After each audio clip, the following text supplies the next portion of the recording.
예, 여러분들 안녕하세요. 아유, 아니 사실 오늘 막 긴급 재난 메시지도 많이 오고 그죠?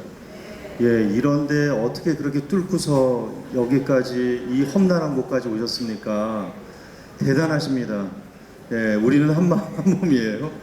네, 그래서 걱정을 너무 많이 했어요. 사실 어제까지는 저희가 신청자들이 너무 많으셔가지고 뒤에 이제 의자를 따로 놔야 되겠다. 옆에는 기본적으로 다 차고 이렇게 생각했었는데 오늘 이렇게 비를 주시네요. 그래서 정말 오실 분들이 누군가를 보게끔 하시는 건지 아닌지 그렇습니다. 잘 지내셨죠? 예, 건강하셨고요. 예, 저희가 이제 오늘 원래 미사가 시작된 지 3달째입니다. 그래서 이제 7월 이렇게 무더운 여름 하지만은 또 이 무더운 여름일수록 저희 마음을 또 청량하고 신선하고 새롭게 해주시는 하느님의 성령과 함께 만나는 이 특강과 미사, 여러분들 오신 걸 진심으로 환영하고 이제 특강을 시작하도록 하는데요. 지난달까지는 저희가 이제 특강을 이렇게 강의식으로 했는데 오늘은 특별한 분을 모시고 제가 토크 콘서트 형식으로 해보겠습니다. 오늘 이 토크 콘서트도 저는 데뷔입니다. 처음 해보는 거예요. 강의는 되게 많이 해봤는데 근데 또 굉장히 크신 분 그리고 유명하신 분을 모시고 하니까 제가 많이 떨리긴 하지만 여러분들 이쁘게 봐주시기 바랍니다. 예, 제가 오늘 모실 분의 블로그를 보니까 그 블로그 위에 이런 문구가 있어요. 사람과 삶을 사랑합니다. 네, 그래서 너무나도 소름이 끼쳤던 게 저희 한마음 한몸 운동본부가 하고 있는 거거든요. 그 밑에 문구가 뭐냐면 사람을 사랑하고 세상을 사랑하며 연극을 사랑하는 분이라고 이렇게 소개되어 있어요. 저희는 나눔을 사랑하잖아요. 그래서 오늘은 사람을 사랑하고 세상을 사랑하며 연극을 사랑하는 손숙 헬나 선생님을 여러분께 모시겠습니다. 큰 박수로 환영합니다.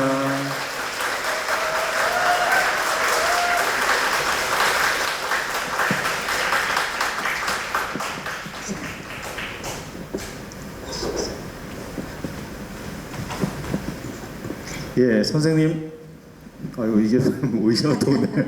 너무 반갑습니다.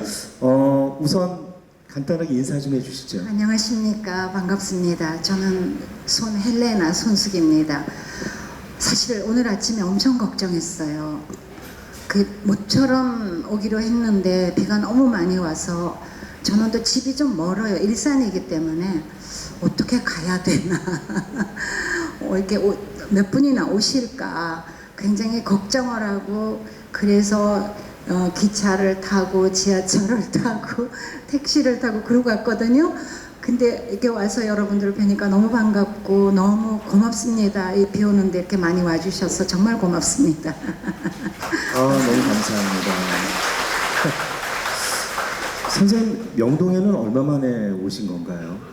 명동에는 얼마 만에 오신 거죠? 여기 명동에 예술극장이 있어서 네네. 제가 이제 공연도 하고 그러니까는 자주 오는 편이에요. 자주 오시는 거죠? 명동은 자주 오지만 예전만큼은 못 오고 그래도 굉장히 자주 오는 편이죠. 그리고 저는 이 명동 성당에서 결혼을 했어요. 예. 1965년에 엄청 오래됐죠. 그래서 올 때마다 여기는 늘 저를 좀 설레게 하는 곳이기도 하죠. 굉장히 특별한 장소네요. 이 네. 명동은. 그리고 그 당시 이 건물은 또 병원이었고요, 그죠? 그렇죠. 예. 성모병원의 전신이었고요. 명동에 명동 성당에 있다는 거는 우리한테 너무 정말 자랑스러운 일이라고 늘 생각하고 늘 건물도 너무 아름답다는 느낌. 제가 며칠 전에 여기 로얄 호텔 제일 꼭대기에 올라간 적이 있어요. 네네네. 거기서 이렇게 내려다봤는데 성당이 이렇게 오롯이 보이는데 너무 아름다웠어요. 너무 아름다웠어요. 정말 아름답더라고요, 건물이. 그래서 선생님에게는 특별한 추억. 제가 이제 추억에 대한 질문을 드리려고 했는데 먼저 말씀해 주셨습니다. 1965년도 여기에서 혼례를 치르셨어요, 그죠? 그렇습니다.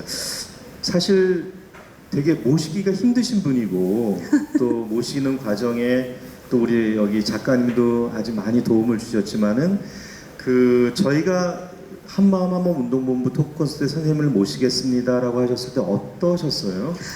모시기가 힘들다고 말씀을 하셨는데 힘들지는 않고요. 제가 여기 오는 게 좀 꺼려졌던 거는 저는 이렇게 너무 죄송하지만 가톨릭 신자로서 굉장히 좀 부끄러운 신자입니다. 제가 미사 참례나 이런 것도 열심히 못했고 또 그동안에 좀 오랫동안 냉담도 했었고 제가 중학교 2학년 때 영세를 받았고 그때는 엄청 성당에 열심히 다녔거든요. 그래서 한 시절은 제가 수녀가 되겠다는 생각도 했었어요. 그랬는데 그냥 어느 날부터 이게 삶에 시달리고 시간에 쫓기고 그러다 보니까 그냥 한 번 미사 참례 빠지고 두 번 빠지고 이러다 보니까 그다음에 성당 가는 게 좀 겁도 나고 그래서 오랫동안 제가 사실 냉담하고 성당에 마음은 아닌데 안 갔기 때문에 이렇게 부르시는 것부터 나요. 제가 무슨 염치로 여러분들하고 무슨 얘기를 할 수 있을까 그것 때문에 굉장히 망설였어요 사실은. 그래요. 그래서 이제 제가 옆에서 오늘 도와드리려고 이제 이렇게 옆에 이렇게 와 있습니다. 그래도 이렇게 와서 여러분들 만나고 또 이렇게 또 선생님의 얘기를 전하게 되면은 또 지난 선생님의 또 이렇게 신앙에 대한 좀 부족한 부분들도 서로 이렇게 좀 상충되고 또 이렇게 좋아지리라고 생각을 합니다. 사실 지금 선생님께서 맡고 계시는 그 사회적인 것 안에서의 일이 예술의 전당 이사장님으로 지금 계세요.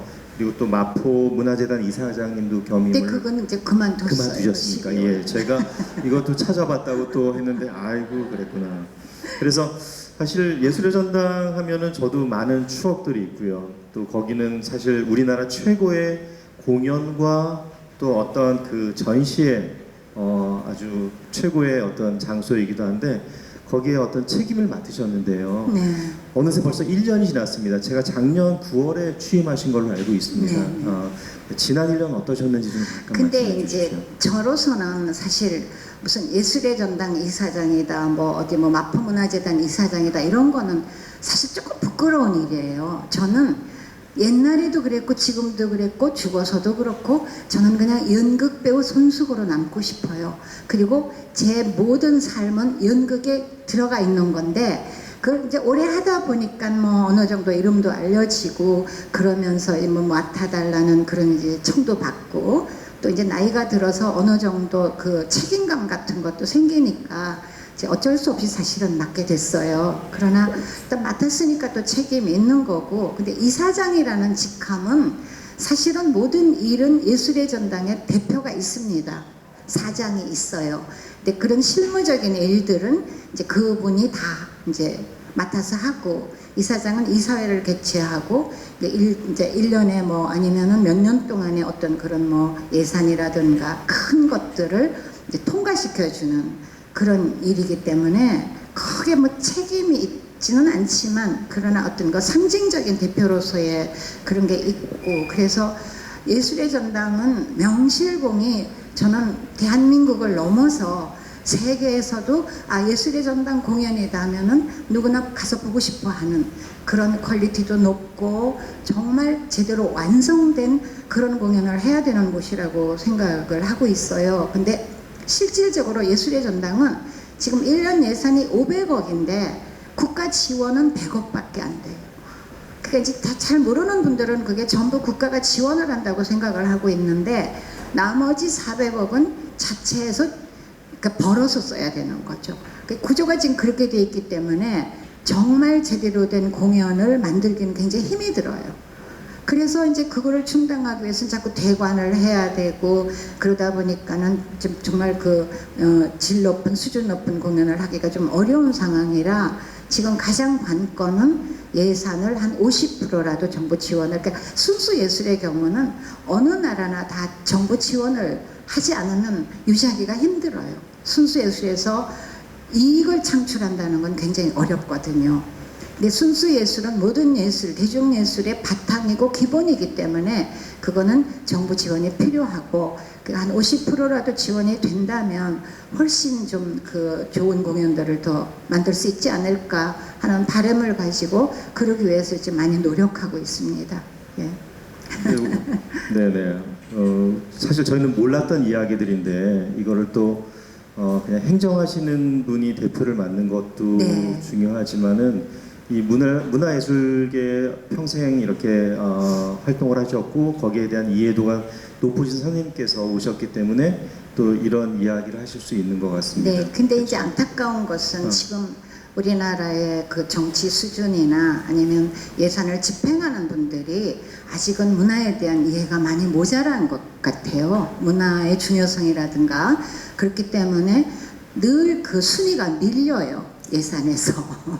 근데 그거는 조금 이제 좀 마음을 바꿔야 되지 않을까. 이 예술이나 문화가 주는 그게 그러니까 얼마나 크다는 거를 좀 인식하고 그게 좀 마인드가 바뀐다면 훨씬 좋아지지 않을까. 근데 이제 모르는 분들은 왜 자꾸 대관만 하느냐, 예술의 전당에 이런 얘기들을 많이 하세요. 심지어는 뭐 언론에서도 그런 것 때문에 굉장히 그 아주 부정적인 기사들을 쓰는데 내부적으로 들여다보면 그런 어려움이 사실은 있다는 거. 선생님께서 이제 아까 이사장으로 소개하셨을 때는 나는 그래도 연극인이다라는 네. 말씀을 이제 강조하셨고요. 충분히 공감을 하고요. 그래서 이런 사회적인 활동뿐만 아니라 여전히 연기 활동을 정말 활발하게 지금도 하고 계십니다. 얼마 전까지 여러분들 드라마 혹시 아스탈 연대기 보셨어요? 예, 거기서 출연하셨죠. 그 드라마 촬영이 좀 힘들었다고 얘기를 전해 들었는데 네. 어떠셨어요? 저는 사실은 TV는 많이 하는 편은 아니죠. 그냥 이제 연극 배우로서 옛날에는 어떤 게 있었냐면은 이렇게 순수 예술을 하는 사람이 TV나 영화에 가는 거는 굉장히 그 꺼려하는 그런 경향이 있었어요. 이제 지금은 그게 많이 이제 그 벽이 무너졌는데 그래서 연극을 하다가 TV에 간다면은 쟤는 뭐 왜 갑자기 저러지? 돈독이 올랐나? 뭐 이런 얘기들도 많이 했고 이제 그러나 이제 지금 그 경계가 무너져 있어요. 그리고 이제 저는 지금 연극을 시작한 지가 한 55년, 한 60년 가까이 되니까 이제 이 나이가 되면은 그런 것들이 다 이제 정말 없어지는 것 같아. 그야말로 명예도 돈도 별거 아니다. 이제 그런 생각이 들더라고요. 이렇게 좀 내려놓게 되니까 그 다음에는 뭐 TV 시간 날 때는 뭐 TV도 하지 뭐. 또 TV 하면 돈 많이 주잖아요. 그럼 이제 그걸로 우리 연극하는 후배들 밥도 사주고 그래서 TV 하자 그러면 뭐 작품이 괜찮거나 배역이 그냥 나쁘지 않으면 그래 해 그렇게 이제 된 거예요.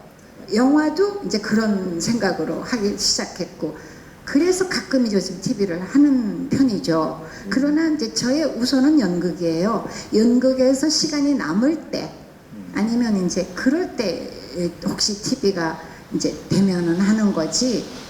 제 우선은 TV는 아니라는. 네, 그 후배들 밥 사주기 위해서 TV 출연 이거 굉장히 감동적인 얘기인 것 같습니다.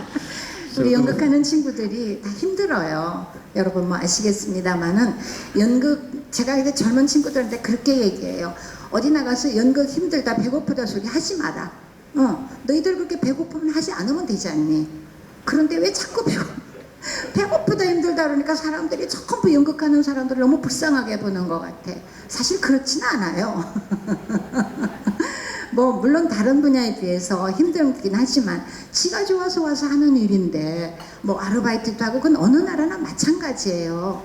그러다가 보면은 뭐 어느 날 뭐 TV도 뽑혀갈 수 있고 또 영화에도 뽑혀갈 수 있고 지금 영화에서 뭐 송강호나 무슨 설경구나 황정민이나 다 연극하던 친구들이에요. 그 친구들 뭐 하루에 두 끼도 못 먹던 친구들인데 거기 연극에서 탄탄하게 다져졌기 때문에 지금 다 스타들이 된 거잖아요. 근데 그런 마음 아니면 연극에 대한 열정 이런 게 있다면 배고파도 하는 거고 힘들어도 하는 거지 징징대지 마라. 저는 늘 그렇게 얘기해요 사실은.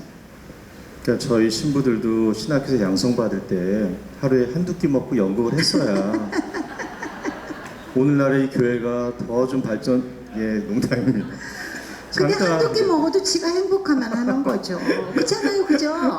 행복한 일을 하는 게 가장 중요하다고 저는 생각해요. 맞습니다. 가슴 설레는 일, 그게 제일 중요한 거 아닌가? 그래도 이제 오늘 선생님 모신다니까 저희 이사장 주교님께서 존재감이 크신 분이 오신다고요. 그래서 이제 드라마 뭐 나의 아저씨나 뷰티 인사이드 같은 데서 봐도 뭐 그 자체로는 그 역할 주어진 거는 작지만 거기에서도 여러분들 아시지만은 존재감은 선생님이 굉장히 크시거든요. 뭐 그런 비결이 있습니까? 근데 이제 TV를 가서 해보니까 정말 힘들어요, 작업이. 제가 상상하던 거 이상으로 힘들더라고요. 정말 뭐 밤새는 거는 예사고, 한겨울에 뭐 꼬박 제가 그 나의 아저씨 찍을 때는 저기 낙산 그 꼭대기에 저녁 7시에 불려가갖고 새벽 4시에 왔어요. 근데 그동안에 그 카트를 한 하루 3시간인가 4시간을 탔더니 나중에는 막 멀미가 나가지고 올라갔다 내려갔다 올라갔다 내려갔다 그 카트에 앉아가지고 하여튼 뭐 그러니까 엄청 힘들어요. 한겨울에 특히 뭐 배우보다가 더 힘든 게 스태프들이고, 그래서 이제 그런 환경을 보면서 아 정말 이거 힘든 작업이구나 하는 거를 느꼈고, 그 사람들을 좀 어떻게 좀 대우를 좀 해줘야 되지 않을까 하는 그런 것들. 그 세상에 쉬운 일이 하나도 없는 것 같아요. 이 작업도 굉장히 극한 직업이에요, 제가 볼 때는. 그래서 제가 연극하는 친구들한테 너 힘들다 하지 마라, TV 가서 영화 가서 해봤지 얼마나 힘드니. 물론 돈은 조금 더 줘요. 그러니까 그거를 생각하면은 세상에 쉬운 일은 하나도 없는데 지가 좋아하니까 그걸 하는 거죠. 그게 중요하다고 생각해요. 예, 저는 또 드라마나 그 영화가 그렇게 힘든지는 몰랐어요. 저희는 화려하게 그 완성된 작품만 보고 너무 안 있기 때문에. 화려해요. 그렇죠? 네, 맞습니다.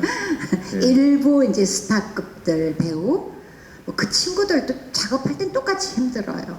힘들지만 이제 그 친구들 빼고는 다 너무 힘들죠. 너무 힘들고 사실은 그 돈도 조금이고, 지금은 현재 그런 상황인 것 같더라고요. 제가 그 선생님 그 한 50여 년이 넘은 연극 인생 안에서 그 데뷔작이 1963년도에 그 삼강모자 네, 맞습니까? 네, 삼강모자. 예. 네.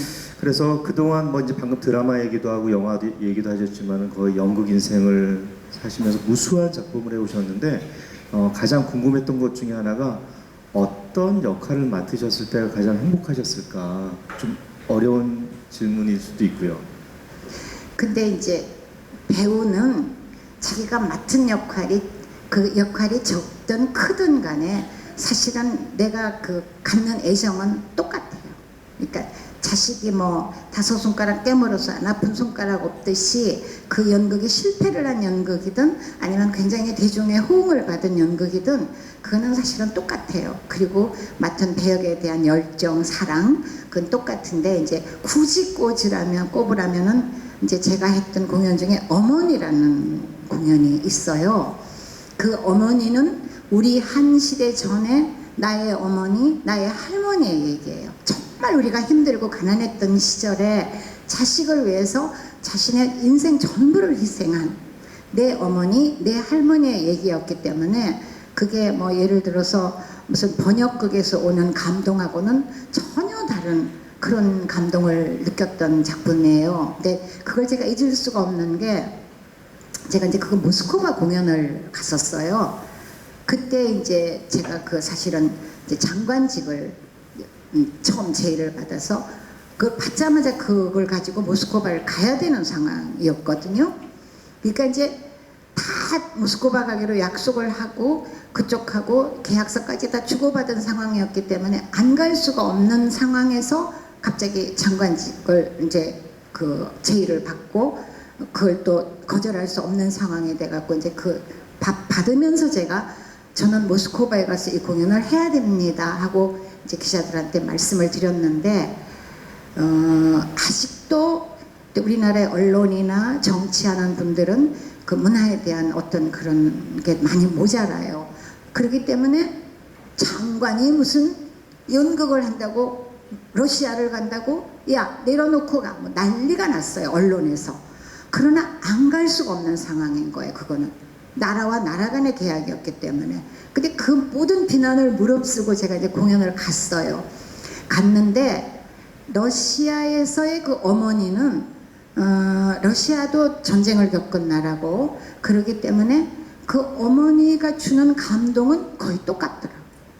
그 고립기의 어머니라는 작품이 러시아에도 있어요.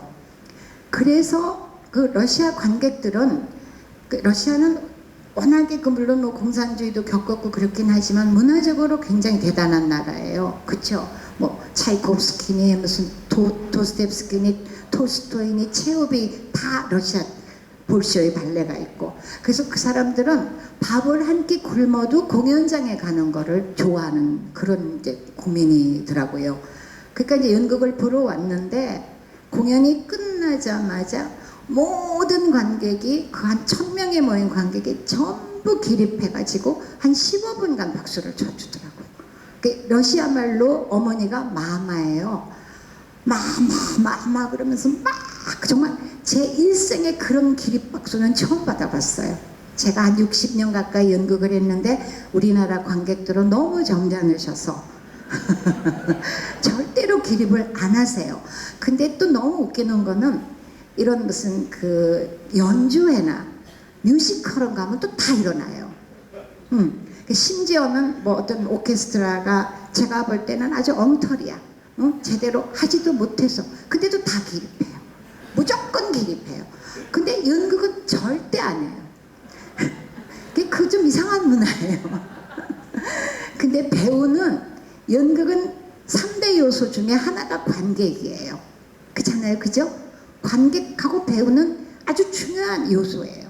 그러니까 관객이 어떤 호응을 해주느냐에 따라서 그 연극은 정말 잘된 연극이 될 수도 있고 관객이 오봉산 참나무처럼 너는 해라 하고 나는 앉아있으면 이 연극은 밝게 진행이 안 돼요. 이제 그런 그 상황인데 그 러시아 관객들이 정말 나는 이 작품을 이해하나 그런 좀 생각도 있었는데도 막 일어나서 한 15분간 박수를 치니까 저는 무대 위에서 커튼콜 하면서 울은 적은 처음이에요. 정말 막 눈물이 펑펑 쏟아지고 그 순간에 나는 이 관객을 위해서 나는 죽으라면 죽겠다. 배우는 그런 존재거든요. 난 뭐든지 다 할 수 있을 것 같더라. 그런 거를 제가 처음 받아봤거든요. 그래서 그 공연을 사실은 잊을 수가 없어요. 근데 그 공연 끝나자마자 돌아와서 저는 장관직에서 잘렸어요. 그게 왜 그러냐면 제가 일어나야 될 것 같아.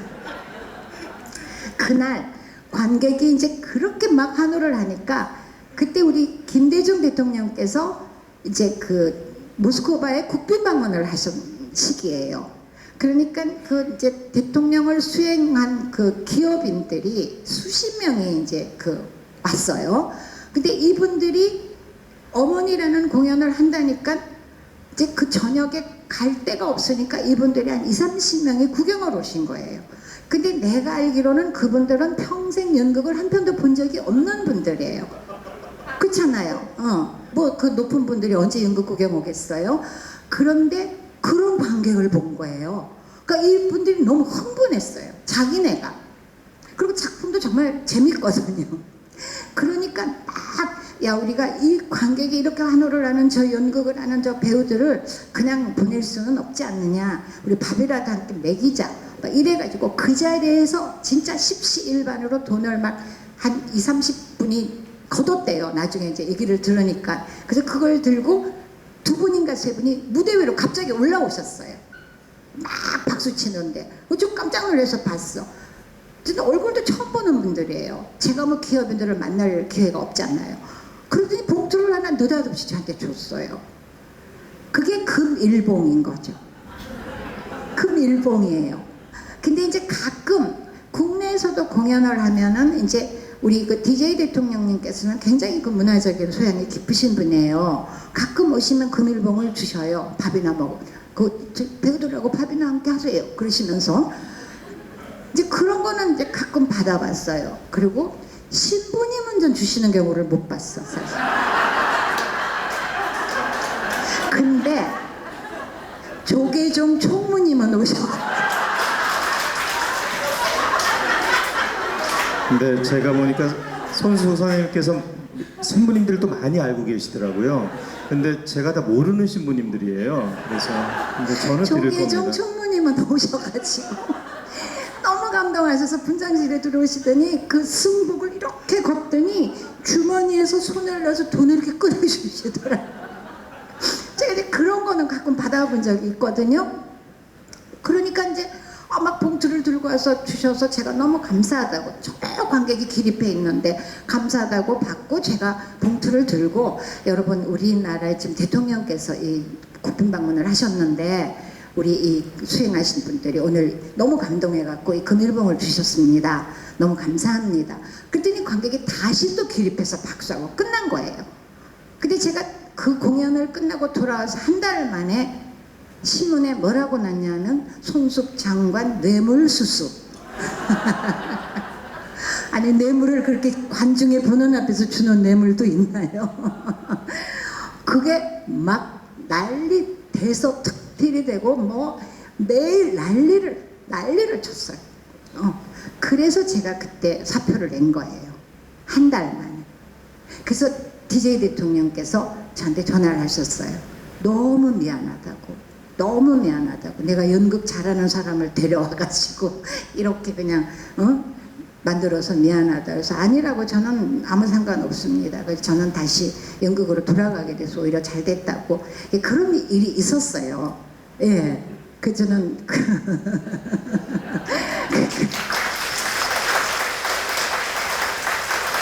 그래서 저는 요즘에 그 정치인들 뇌물 받는 거 보면 되게 웃겨.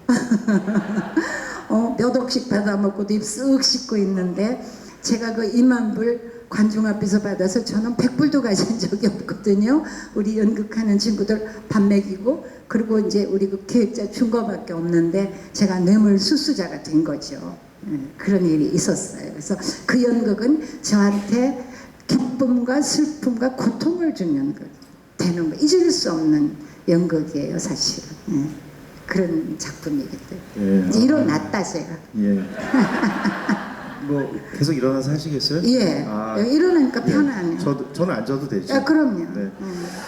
신부님이신데. 그래서 이제 다른데 혹시 토크 콘서트나 강연 가시면 아까 그 신부는 금일봉을 안 주신다는 것뿐만 아니라 나는 일어났더니 그 신부는 앉아 있더라. 이러지 않기 위해서. 그리고 이제 제가 꼭 오늘 배웠습니다. 손 선생님이 하시는 공연에는 제가 꼭 가서, 네. 그것도 꼭 치마 수단을 입고 가서, 수단을 안 걷어도 주머니를 쓸 수 있지만 굳이 걷어 올려서 제가 봉투를 드리겠습니다. 아니요. 그거는 절대 안 하셔도 괜찮고 표만 사서 오시면. 네네. 사실 저도 제 동창 신부님이 연극인이신데 연출을 하시고, 유한민 신부님, 제가 가면 꼭 그렇게 이렇게 이제 드리기도 하는데 알겠습니다. 그리고 오늘 여러분들은 굉장히 소중한 시간에 오신 게, 이제 여러분들의 삶이나 여러분들의 어떤 퀄리티가 업그레이드되는. 그래서 앞으로 연극을 가시면 뭘 하셔야 된다고요? 기립박수. 제가 첫날 그 첫 달 특강을 할 때는 기립박수 없었거든요. 근데 이제 특강을 할 때도 기립박수 뭐 이런 거 아주 좋습니다. 예, 그러면 조금 이제 어머니 얘기 아까 나와서 연극에서 이제 연극 어머니가 대표작이시지만은 네. 이제는 어머니 그러면 연극이나 이런 예술에서 손수 선생님이 생각이 나세요, 그죠? 그래서 50대 표현했던 그 어머니와 지금 표현하는 어머니는 어떤 느낌인지가 굉장히 궁금해요. 제가 네. 그러니까 진짜 어머니로서 아니면 연극에서, 예, 표현에서. 예. 처음에 제가 그 어머니 역을 맡은 게 50대였어요. 많이 달라요, 사실은. 많이 달라요. 근데 그걸 어떻게 구체적으로 표현하기는 그렇지만은 그때는 가슴보다가는 좀 머리로 했던 게 있었던 것 같아. 그러니까 어떻게 표현해야 될까? 이거를 이제 그런 것도 있고, 머리에 흰칠도 했고. 근데 이제 60이 되고 이제 70이 되고 그렇게 되면 내 나이가 다 나오네. 이제 이제 70이 되고 그러니까 그냥 그냥 이제 어머니라기보다 이제 할머니가 된 거죠. 그러니까 굉장히 좀 자연스러워졌고 편해졌다 그럴까? 좀 그런 거는 있는 것 같아요. 예. 자, 그러면 이제 그 드라마와 연극과 영화에서 또 예술의 전당 이사장님에서 이제 다시 집 가정으로 돌아와서 그러면 오늘 또 따님이랑 같이 오셨다는 우리 얘기를 딸이 들었습니다. 요즘에 우리 딸이 3명인데 다 호주에 이민을 갔어요. 네. 그랬는데 우리 둘째 딸이 이제 한 몇 년 전에 이제 애들을 거기다 놔두고 돌아와서 태안에다가 이제 조그만 집을 하나 지어서 살고 있는데 오늘 꼭 오겠다고. 그 친구는 저보다 굉장히 신심이 깊어요.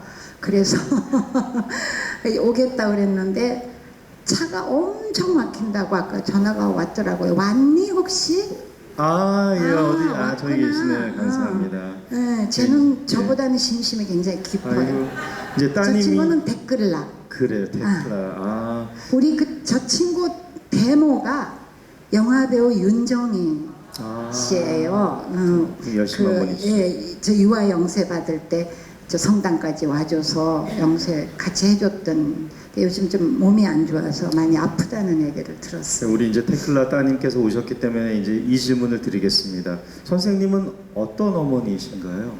우리 딸 있는데 그런 거 물어보면 진짜 그래서 여쭤보는 겁니다. 저는 정말 엄마로서 자격이 없죠. 제가 어려서 결혼했어요. 21살에 대학교 3학년 때 미친 거죠. 그래갖고 결혼해서 바로 또 아이를 우리 큰아이 낳고 이제 딸을 셋을 낳기 때문에. 그리고 저는 계속 일을 했거든요. 계속 연극하고 그러다 보니까 보통 엄마들이 해주는 그런 역할을 거의 못 해봤어요. 학교 잘 갔다 와라, 아니면 학교 돌아왔을 때 이제 왔니? 간식 챙겨주고 아이 데리고, 그런 것들을 별로 못 해봤어요. 그러니까 나는 물어보지는 않았지만 우리 애들은 그런 불만이 많이 있을 거예요, 사실은. 근데 난 일부러 안 물어봐요. 무서우니까.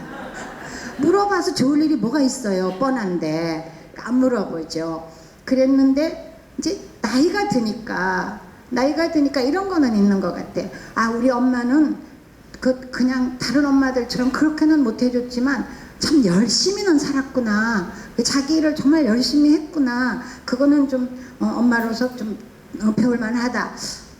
난 아이한테 물어보진 않았지만 이런 건 있지 않을까는 생각이 들어요. 그리고 이제 저는 성격이 막 따라 그런 엄마들 참 많거든요. 근데 그런 걸 잘 못해요. 제가 보기보다 되게 무뚝뚝하고 굉장히 남자 같아요. 얼굴은 안 그렇게 생겼는데.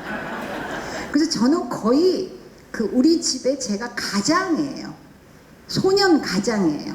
그러니까 늘 밖에 나가서 돈도 벌어오고 이런 일을 했기 때문에 그런 자상한 엄마가 전혀 못 됐었죠.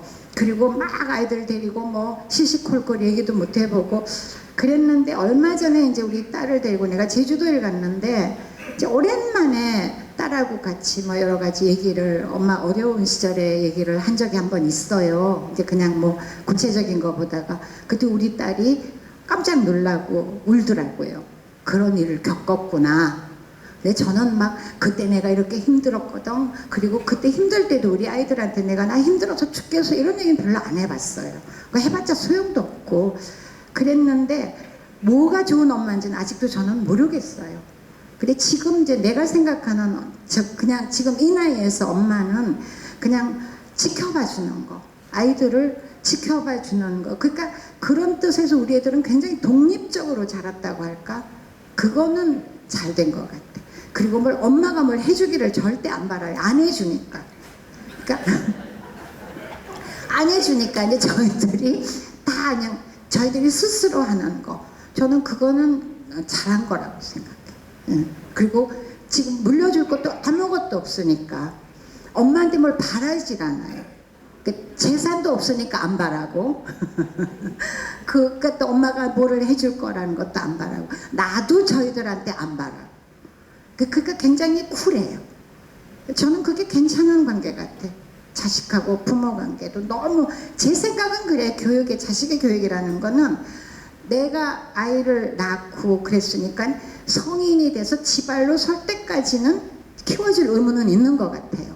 그렇지만 대학에 들어간 그 이후부터는 그 다음에는 지 인생이라고 생각해요. 그건 지 인생이지 부모가 일일이 간섭하고 뭐 너는 뭐를 해야 된다, 뭐를 해라, 너는 누구하고 결혼해라, 왜 이런 일을, 그거는 저는 아니라고 생각해요. 그럼 그 다음엔 뭐 짐승도 다 지발로 서서 움직이잖아요. 그렇듯이 그 다음엔 지 인생을 살게끔 바라봐주고 기다려주고, 이게 맞는 거 아닌가. 근데 정답은 없죠. 그렇죠. 어머니는 정답은 없죠. 네. 없는 것 같아요. 계속 연구하고 또 뭐 완성을 향해서 나아가는 거지만, 그렇죠? 그러고는 쫙 해주고는 이제 나중에 내가 저를 어떻게 키웠는데 막 그거는 아니라고 생각해. 어떻게 키웠는지 자식은 별로 없어요.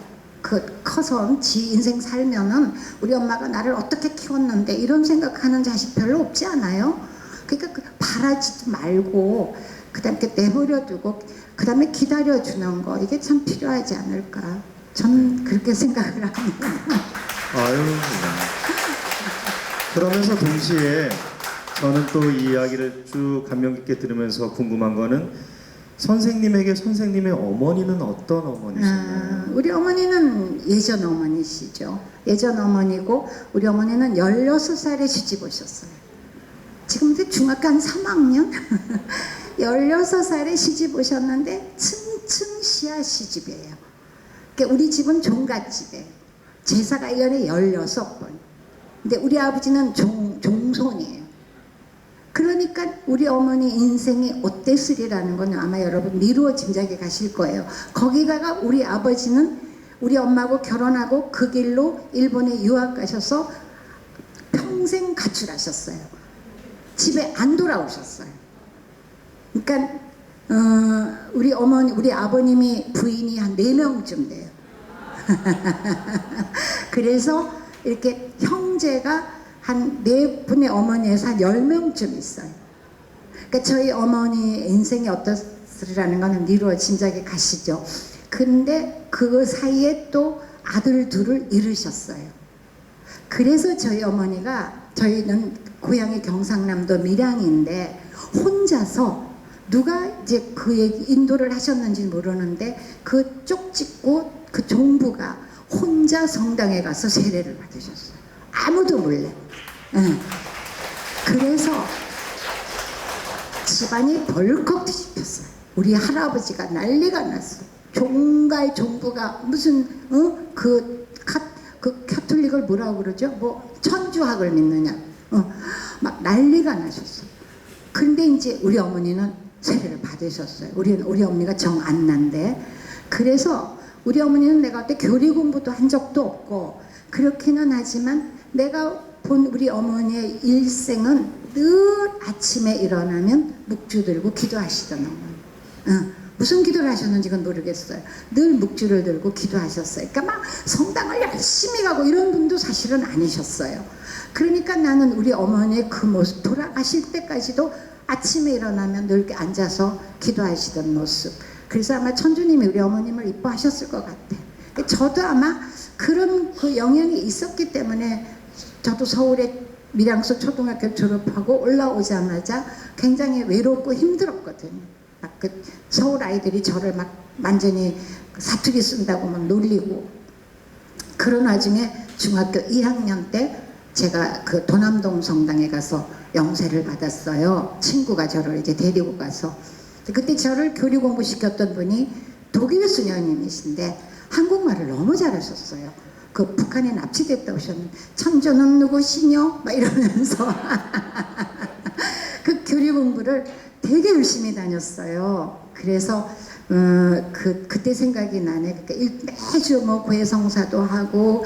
근데 지금 생각하면 제 이렇게 살아온 삶을 이렇게 돌아보면 그때 받았던 그 천주교의 모든 어떤 신앙심, 또 수녀님이 해주셨던 말씀, 이런 것들이 제가 아무리 힘들고 어려울 때도 제 가슴 밑바닥에는 있었던 것 같아요.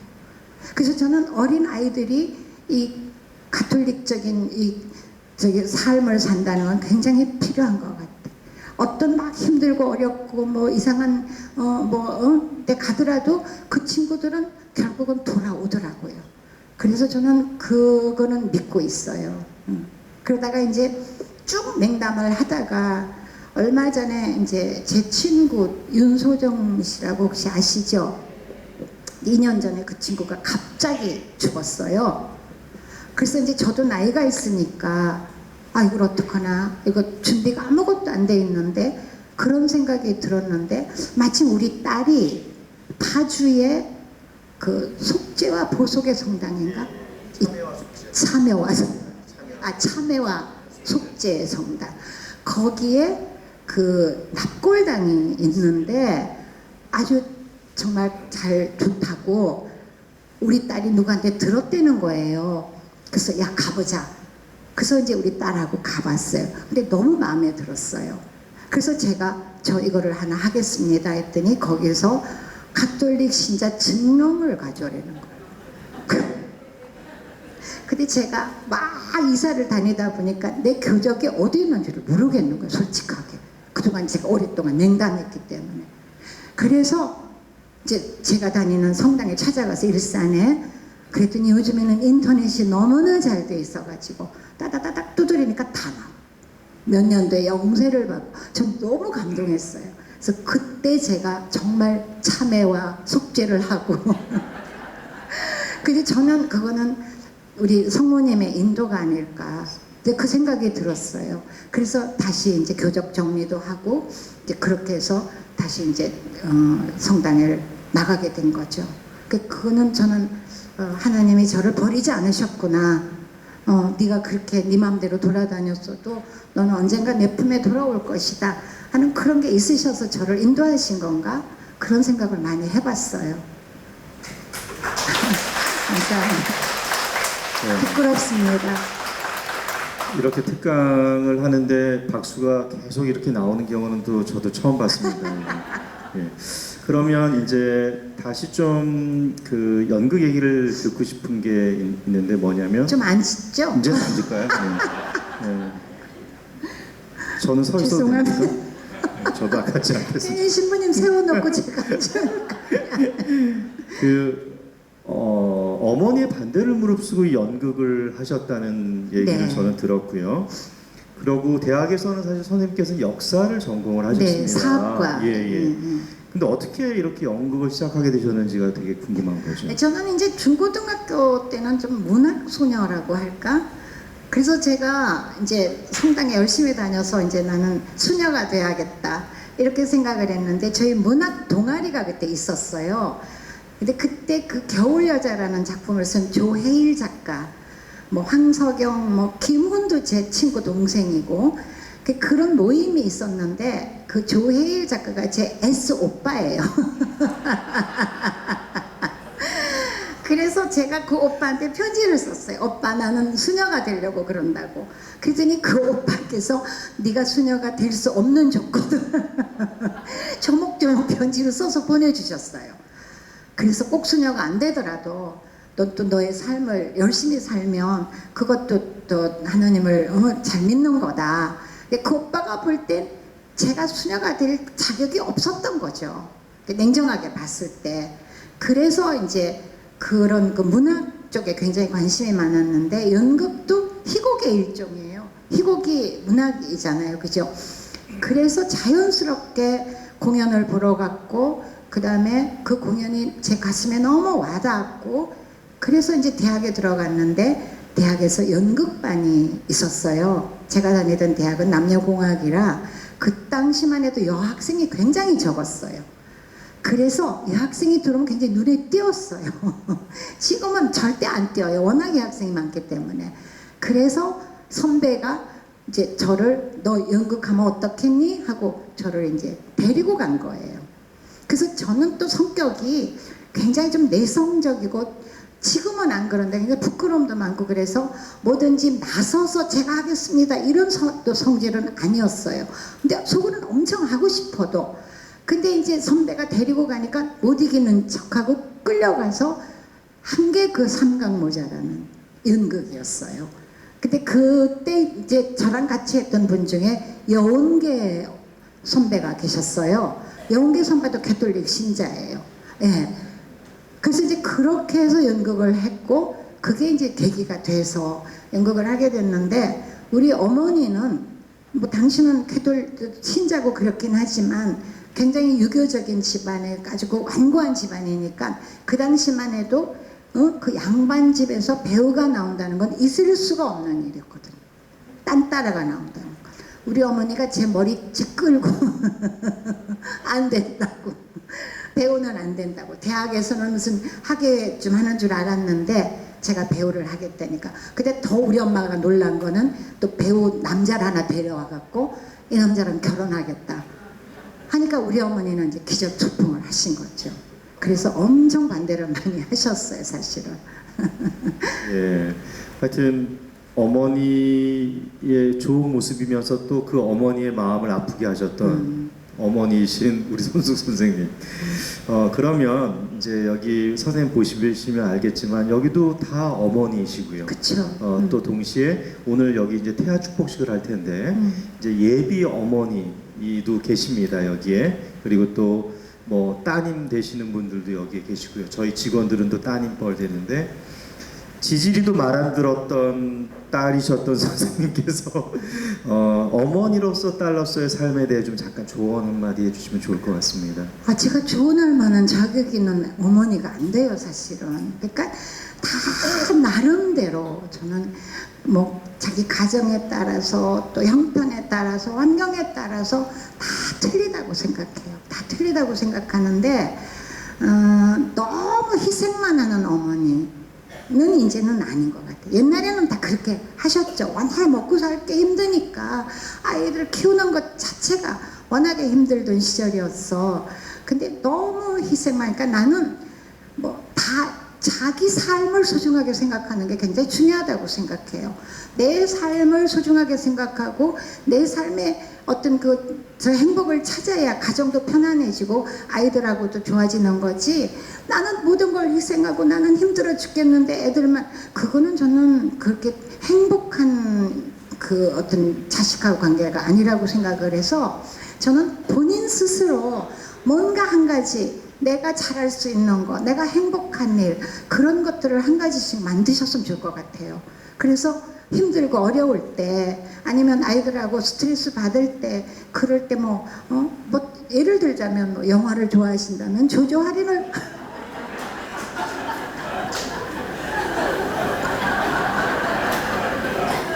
어떡해. 괜찮습니다 어머니. 뭐 영화를 한 편 가신다든가. 사실 요즘에는 너무 그 취미생활 할 게 너무 많더라고요. 그죠?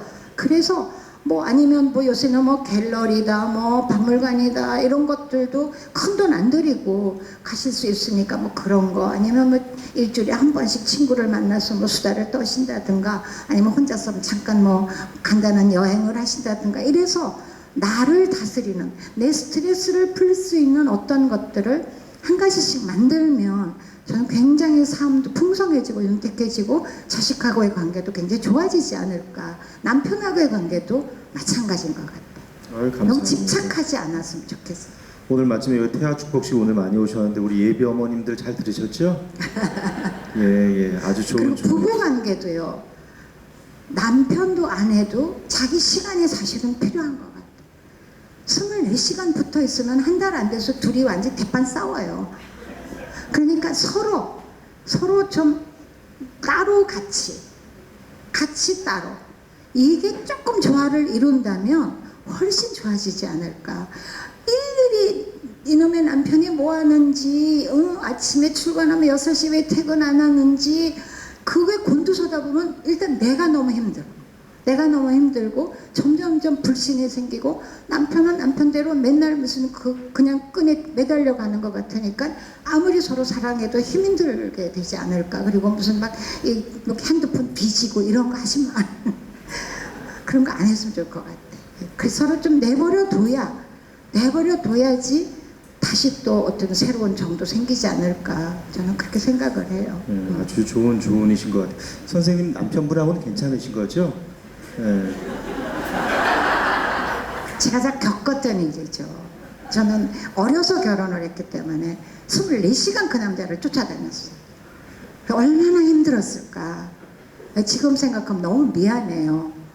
지금은 사실 떨어져 살아요. 그 양반은 지금 자기 고향이 목포니까 목포가 있고, 이제 저는 서울서 사니까 그런 건 없지만, 그러니까 제가 겪어서 하는 얘기예요.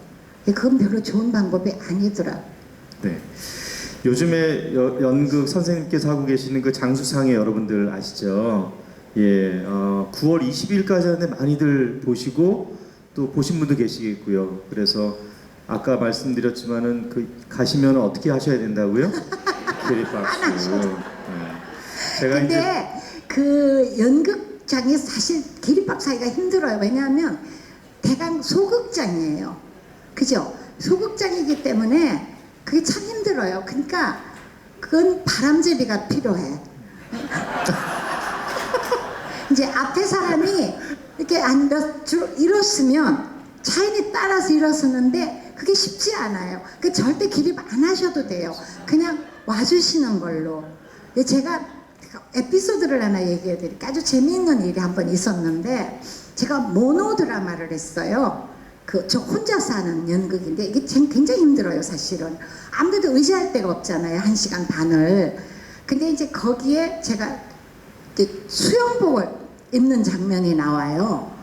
그래서 수영복을 이제 입는다니까 그 연극에 대한 화제는 아무것도 없어. 손숙이 벗는다. 모든 언론이 거기만 초점을 맞췄어요. 그러니까 손님은 미어 터지는 거야. 이제 벗는데 손숙이, 아니 수영복 입는 거를. 이제 그랬는데 그때 이제 지금은 제가 그 전두환 전 대통령과 그 일행이 구경을 오셨어요. 왜 오셨는지 저도 몰라. 아무튼 오셨어요. 극장이 되게 조그맸어요. 한 3, 400석짜리 소극장인데 이분들이 한 4, 50명이 딱 가운데를 차지하고 앉으셨어요. 양복들을 쫙 빼입고. 응? 그러니까 다른 관객이 다 주눅이 든 거예요. 그럴 거 아니에요. 그것도 막 근엄하게 양복 쫙 빼입고 이제 이제 부부 동반해갖고 가운데 쫙 앉아 있으니까 너무나 눈에 띄는 거예요. 그래갖고 이제 제가 공연을 하는데 이제 1부는 이제 막 이제 그 주부가 힘들다. 그때 2부는 이제 그리스로 떠나자. 그래서 이제 그리스에 가서 이제 수영복 차림을 하고 자유를 찾는 그런 연극인데, 1부 때는 이분들이 어떻게 앉아있냐면 모두 이러고 앉아있는 거예요. 그러니까 연극이 안 돼요. 너 어디 한번 해봐라. 점잖게, 아주 표정도 없어. 무표정하게. 왜냐하면 그 자기네 이제 보스가 웃어야 자기네도 웃는데, 보스가 이러고 앉아있으니까 다들 컴컴하게 앉아있는 거예요. 저는 정말 내 일생에서 그렇게 힘든 연극은 처음 해봤어요. 그러니까 어느 장면에는 웃어줘야 연극이 진행이 될 거 아니에요. 안 웃어요. 그러니까 관객도 안 웃는 거예요. 관객도 주눅 들어갔고. 그러니까 이제 겨우겨우 나갔어요. 그러니까 2부가 돼갖고 이제 막 하다가 이제 제가 가운을 쫙 벗으면 이제 수영복이었어요. 이분들이 모두 이렇게 앉아있다가 수영복을 쫙 벗으니까 모두 일찍 무대에 있는 제가 느껴져. 몸이 갑자기 쫙 이렇게 앞으로 오는, 저도 깜짝 놀랐어요. 근데 그런 연극을 제가 한번 한 적이 있어요. 그거는 최악의 관객이에요. 그렇게만 안 해주시면 돼. 그냥 재밌으면 웃고, 호응도 해주고, 그렇게 하면 훨씬 연극도 배우도 신이 나고, 그러니까 배우가 자기가 할 수 있는 연기보다 더 좋은 연기를 만들어낼 수가 있는 게 연극이라고 저는 생각해요. 왜냐면 연극은 라이브잖아요. 그렇죠. 라이브니까 그런 게 되는 거지. 그래서 장수상의 극장 그 연극 무대가 작답니다. 방금 들으셨죠? 제일 앞에 앉으셔가지고 바람잡이 일어나시는 거예요. 네, 그러면 다 일어납니다. 그래요. 선생님 방금 좋은 말씀해주셨어요. 연극은 라이브잖아요. 전 삶과 같다고 생각하는데, 그래서 연극 무대에서 사실 실수도 용납되지 않는 것이 연극. 그렇죠. 실수는 하면 그래서 안 돼. 너무너무 연습을 많이 해야 되는데, 그런 긴장들은 보통 어떻게 견디세요? 저는 제가 딱 한 가지 하는 게 뭐냐면, 막 올라가기 직전 굉장히 힘들어요. 그게 왜냐하면 이제 그 무대 뒤는 언제나 깜깜해요. 깜깜한데 이렇게 스탠바이를 하고 있으면 관객이 얼마나 왔나, 또 관객이 웅성웅성하는 소리도 들리고, 그때의 그 설레임과 긴장은 연극의 매력이기도 해요. 근데 저는 그때 이제 이거는 내가 이제 자랑할 만한 게 거의 60여 년을 공연 때 한 번도 안 빠지고 저는 꼭 성모경을 했어요. 그게 굉장히 저를 안정시켜요. 은총이 가득하신 마리아여 기뻐하소서, 이렇게 눈을 감고 성모경을 하면 그다음 이제 마음에 가라앉고 안정이 돼. 그러니까 그거는 이제 제 습관이 된 거예요. 그래서 저는 성모경은 하루에 한 10번쯤 하는 것 같아요. 그냥 왜 비가 많이 와도 은총이 가득하신, 뭔가 불안하면 저는 성모경을 해요. 근데 그게 저를 굉장히 캄다운 시켜주고 안정시켜주는 게 아닐까. 그게 저한테 많이 도움이 돼요. 감동적이네요. 사실 성모경도 좋지만 어떤 경우엔 신자분들이 사제에게 강복을 청하기도 하거든요. 그러면 선생님 혹시 연극 하시기 전에, 공연 전에 강복이 필요하시면 저를 불러주시면 제가 강복을 드리고 저는 연극 보고 바람잡이하고. 괜찮죠?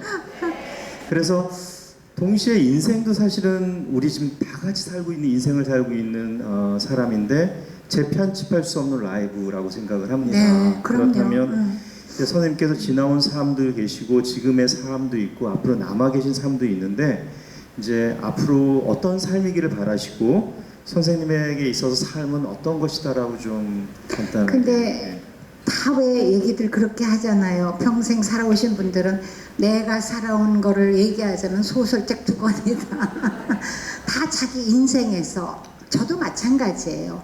삶이 늘 이렇게 평탄하지만은 않잖아요. 그죠?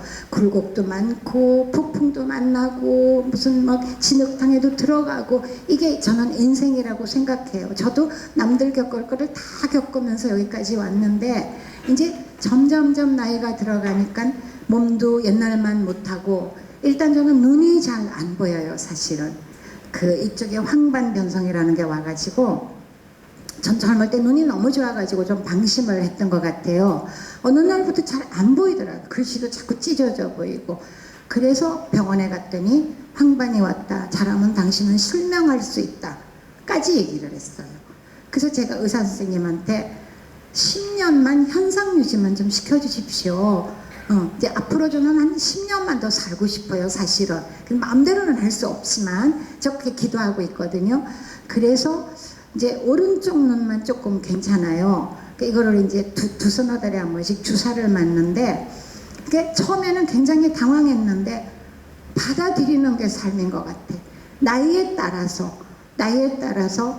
병도 이제 노화하는데, 이거를 왜 나는 힘들어, 나는 아파, 나는 안 보여 이러면 일단 나는 너무 힘들고 주변 사람도 너무 힘드니까 조금씩 받아들이면서 살자. 그래서 제가 1년 전부터 신문을 다 끊었어요. 제가 하루에 한 5개를 봐서 신문을. 제가 라디오를 한 25년 했기 때문에, 라디오는 또 이제 뭐 그날 일어나는 일들. 그래서 제가 좀 거의 중독이었거든요. 근데 신문을 다 끊어버렸어요. 왜냐면 안 보이니까. 보려면 막 이렇게 돋보기를 쓰고 보다 보면 머리도 아프고, 그러니까 정말 있잖아요. 삶이 고요해졌어요. 아침의 삶이. 신문을 안 보니까. 내가 신문을 안 본다고 나라가 어떻게 되지 않잖아요. 근데 나는 왜 그렇게 보고 맨날 그거를 부글부글 끓었을까? 그 생각이 들어서 굉장히 이제 제 삶의 에고는 고요해졌다 그럴까? 그래서 저는 제 삶은 앞으로도 자꾸 내려놓을 거예요. 그러니까 집안도 저는 계속 정리해요. 나는 내일 가더라도 이건 이렇게 하고, 이제 그렇게 조금씩 정리하고 버리고 내려놓고, 욕심도 돈도 그러다 보니까 굉장히 편안해진 거예요. 마음이 부글부글 끓던 거. 왜 저 사람은 저렇게 됐는데 왜 나는 이거밖에 안 되지? 쟤는 잘 나가는데 나는 왜 그래? 쟤는 부자인데 왜 나는 가난해? 이런 것들이 70이 넘으면, 물론 정말 돈이 너무 없으면 힘들지만, 그 다음에 70이 넘어가고 80이 넘어가면 돈 있는 사람이나 없는 사람이나 똑같은 얘기 해요. 사실은 대학을 나온 사람이나 안 나온 사람이나 이쁜 여자나 안 이쁜 여자 똑같으시는 거 평준화. 그게 저는 굉장히 좋아요. 그래서 그냥 고요한 삶, 내 일, 내가 좋아하는 일 열심히 하는 삶, 그리고 사람 만나면 웃는 거, 그냥 남 말 많이 안 하는 거, 그거를 매일 아침에 제가 기도해요. 아침에 하나님 감사합니다. 오늘 또 하루를 주셔서 감사합니다. 저는 교황님을 너무 좋아해요. 그래서 지난번에 이태리 갔을 때 교황님 상을 하나 사왔어요. 아침마다 교황님하고 뽀뽀해요. 너무 귀여우셔. 그러고 나면 너무 마음이 좋아요. 교황님 사랑해요. 그러고 나면 하루 그렇게 굉장히 행복한 것 같아요. 작은 일에. 그러니까 조금씩 내려놓으면은요, 훨씬 편안해지실 것 같아요. 근데 젊은 사람이 다 내려놓으면 그건 또 안 되지. 그렇잖아요. 그죠? 그러니까 나이에 맞는다는 거, 그게 쉽고도 어려운 일이 아닐까. 저도 이제 곧 내려놓을 준비를 해야 될 것 같고요. 아주 중요한 말씀 해주셨죠. 이제 여러분 다 신앙인들이시니까 성당 가시면 이제 70 가까이 되시면 신부님이나 신자들이나, 그죠? 예, 그리고 신부님이나 주교님이나 다 똑같은 거예요. 그래서 편안하게 이제 이렇게 삶을 어떻게 살아오셨는지, 그것도 사실 그런 굴곡들이 있으셨기 때문에 이런 말씀들을 해주셨을 것 같습니다. 이제 우리가 마무리할 시간도 됐기 때문에 한두 가지 더 질문을 드리고 싶은 것은, 아까도 뭐 잠깐 냉담 얘기도 많이 해주셨고 선생님, 네. 저도 사실은 냉담 기간이 있었고요. 사제이지만 신부님도 냉담해요? 이 마음으로 냉담하는 것이요. 예, 겉으로는 이제 뭐 이렇게 열심히 하고 있는데 이 마음에 냉담이 있습니다. 그런데 그래도 신앙인으로서 하나님께서 나를 사랑해 주시고 지켜주신다고 혹시 느끼실 때는 언제셨는지요? 저는 요즘에 늘 느껴요. 네. 많이 사랑해 주시는구나 해서. 저는 그 기도문 중에 천주경에 남이 나로 인하여 범한 죄 있을 것이니 우리를 용서하고 사하소서 하는 그 구절을 저는 너무 좋아해요. 그래서 그런 것들이, 그러니까 내가 죄를 짓지 않는 것도 중요하지만 인간이 어떻게 죄 안 짓고 살겠어요. 그냥 남이 또 나 때문에 짓는 죄가 있다면 그것도 용서해 주셨으면 좋겠다는 말. 근데 저는 요새 미사 가면 좀 힘들어요. 왜냐하면 저희가 배운 교리는 옛날 거라 요즘에 너무 다 바뀌었어. 나도 저로 변하고, 그래서 따라 하려다가 못해가지고 입만 우물우물 할 때가 있는데, 뭐 그거는 별 상관이 없다고 생각을 해요. 그래서 그렇게 이 삶 속에서 내가 좋아하는 기도문을 하나쯤 애송하는 것도 굉장히 나를 다스리는 데 저는 도움이 된다고 생각을 해요. 좋습니다. 그러니까 냉담하면서도 저는 속으로 늘, 그래도 저는 성모경 맨날 외잖아요. 맨날 그렇게 얘기해. 전진 성모님한테. 자, 그리고 이제 오늘 특히 또 한마음한몸 운동본부에 오신 의미가 있으신 겁니다. 그래서 선생님 이 자리에 오신 분들은 저희 이제 원래 미사 시작하면서 함께 해주셨던 분들이지만 그 전부터 각자의 자리에서 저희를 많이 후원해 주시고 기도해 주시는 분들이에요. 네. 그래서 시간이든 재능이든 또 어떤 조그만 재화이든 자신이 가지고 있는 것을 이렇게 나누는 삶을 실천하신 분들인데, 나눔에 대한 선생님의 생각을 잠깐 좀 근데 나누는 거는 주십시오. 남을 위해서가 아니라 나를 위해서라고 저는 생각해요. 그게 꼭 나눈다는 게 무슨 돈을 나누는 것도 물론 중요하겠지만은, 그러니까 내가 가진 뭐든지 조금씩 나누면 그게 굉장히 배가 되고 행복해지는 거, 그게 나눔이 아닐까. 그러니까 뭐 많이 웃어주고 또 힘든 분 손 한 번 잡아주고 그런 것도 다 나눔이라고 생각했는. 나눔. 신부님, 나눔을 너무 거창하게 생각하실 필요는 없는 것 같아요. 그죠? 그냥 나눔을 이렇게 작은 것들, 여기 작은 것들을 나누는 게 오히려 더 저는 중요하다고 생각해요. 그러면 굉장히 행복하지 않나요? 행복한 것 같아요. 하루에 한 가지. 오늘은 내가 처음에 만나는 사람한테 웃어줘야지. 이것도 나를 행복하게 해주는 일이 아닐까? 그런 생각 들어요. 오늘 그 국제협력팀에서 만든 8월 실천 달력표 선생님께도 꼭 드리시고요. 우리 여러분들도 꼭 가져가서 그거 실천하시면 그 빨대 안 쓰기거든요. 8월에는 이런 것도 좋은 나눔일 것 같습니다. 예, 너무 감사드리고요, 선생님. 이제 마무리할 시간이고 저희 미사 시간이 기다리고 있는데요. 오늘 정말 이 긴 시간 또 소중한 분과 함께 또 만나기 힘든 우리 또 후원회원들과 이렇게 만났습니다. 너무 좋은 이야기 들려주셔서 감사드리고 마무리 인사. 혹시 뭐 꼭 나는 이걸 한번 물어봐야겠다 그런 거 있으시면 한 두 분쯤 제가 질문을 받아도 좋을 것 같은데 그런 분 너무 안 소중한 계십니까? 기회입니다, 여러분. 안 혹시 계세요? 질문. 예, 질문 없으세요? 하나도 안 궁금하세요? 아무튼 오늘 그 여러분 만나 뵈서 너무 반갑고요. 이제 이렇게 제 생각에는 하느님이 나를 조금씩 이리로 데리고 오시는 것 같아요. 그죠? 너 이제 그만 이제 그 마음대로 살지 말고 이제 내 곁으로 와라. 이런 일들을 자꾸 만들어 주시는 게 아닌가 싶어서 너무 감사드립니다. 여러분 정말 고맙습니다. 네, 오늘 멀리서 또 힘겹게 귀한 시간 발걸음 해주셨고요. 선생님께 너무 감사드리고 선생님께서 말씀하신 그 모토 사람을 사랑하고 세상을 사랑하고 연극을 사랑한다. 연극은 제가 오늘 쭉 선생님과 얘기를 들어보니까 나눔이었네요. 네, 그 평생의 맞아요. 삶에서 저희도 한 마음 한 몸도 나눔이잖아요. 나눔을 사랑하는. 그래 여러분들도 나눔의 삶을 사시는 그런 또 한 주간이 됐으면 좋겠습니다. 오늘 선생님 모시면서 저희가 이렇게 강사료를 소박하게 드렸는데 그것도 저희를 위해서 기부해 주셨습니다. 감사합니다.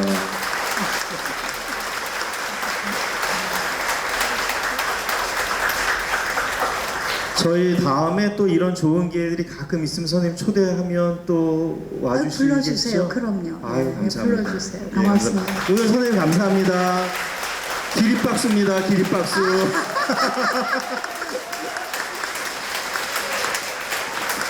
예, 감사해요. 그러면 잠시 앉으시고요. 예, 좀 쉬시고 화장실 다녀오셨다가 바로 미사를 시작하겠습니다. 네, 10분간.